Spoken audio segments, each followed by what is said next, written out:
Hi everyone, my name is Jasbir, and on today's video we're going to be talking about my favorite mind hack that's going to help you reduce anxiety, raise confidence and boost your performance. So let's start with a question. Jay-Z, Conor McGregor, Will Smith, Lady Gaga, Wayne Rooney. What do all these super successful people have in common? Now, apart from being really successful, these individuals, just like you and me, have felt really uncomfortable, really nervous, really awkward in many new moments in their lives. Whether it was getting on stage for the first time, whether it's about a big football game, that awkwardness, that nervousness sets in. But now they've been able to take control of the moment. They've been able to take control of their minds by practicing a technique called visualization. So with that, you can go from feeling small and uncomfortable to feeling self-assured and confident before any big moment in your life. Now we're going to talk about how visualization works throughout this video, and if you want to jump straight to learn how to visualize, you can just go straight to this timestamp over there. Visualization is using your imagination and emotion to practice anything in your mind. The goal is to create a memory of an event before you actually step into the event.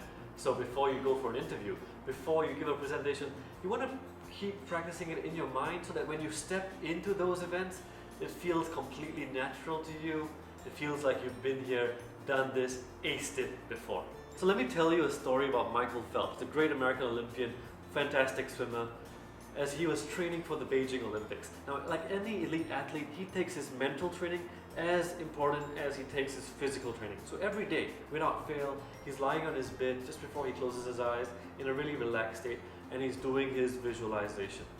Now Phelps would imagine it in vivid detail. Who's in the audience, the sound of the crowd, what do the lanes look like, who's next to him, who's the competitor on the left, who's the competitor on the right, everything in detail. He imagines his plunge. He imagines that contact of water breaking through as his body gets through it. He imagines everything. He imagines the exhilaration of tapping the board on one end and flipping over to continue his butterfly stroke to the board on the other end. Now Phelps even imagined looking at the split-second timings on the scoreboard as he does each lap in an event. Now, fast forward to the actual Olympics.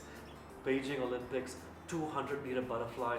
Phelps gets ready, the gun goes, he jumps in, and flip, his goggles filled with water. Michael Phelps is now swimming blind.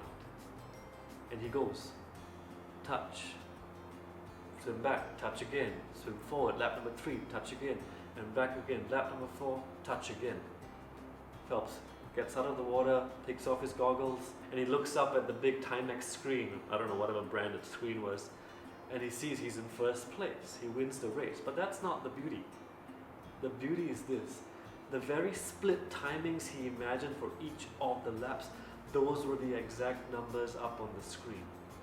The performance matched the visualization. So even when he was swimming blind, his automatic beliefs, his automatic pilot kicked in and directed his body, directed his physical performance to match the exact vision that he saw every night before bed. That's the power of visualization. How does visualization work?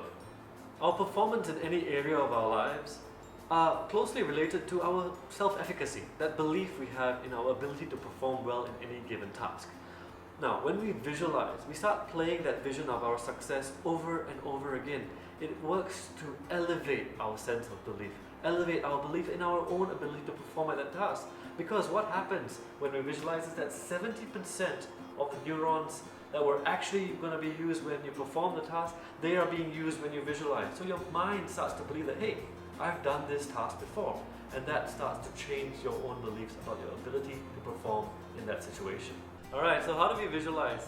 The deal is to put yourself in that picture of your success as if you were living that moment. So you're in your present tense and you're seeing it in full vivid detail. If you're giving a presentation, you are hearing the sound of your voice, you're hearing the words you are saying, you can see the visuals on your charts, you can see the expressions on the people's faces, you know what they're wearing, are they in suits, are they formally dressed, how many of them, are they nodding along, what's on the walls around them, you are in the very moment. Now, you can feel the emotions as well, so when you tell a joke in your presentation, you can feel your laughter reverberate and you can feel uplifted by that laughter as well. It's all real. Alright, so we come to the very end of the video. As you visualize, don't forget, put in as much vivid detail as possible. Make sure it's in the present tense and make sure you're full of emotion. That's how you make the memory stick and elevate your sense of self-belief. Alright, so I hope you're going to try visualization yourself. Be sure to comment about your experiences in the comment section below. If you found this useful, please share it, and don't forget to like and subscribe. See you next time. Thank you very much. Bye bye.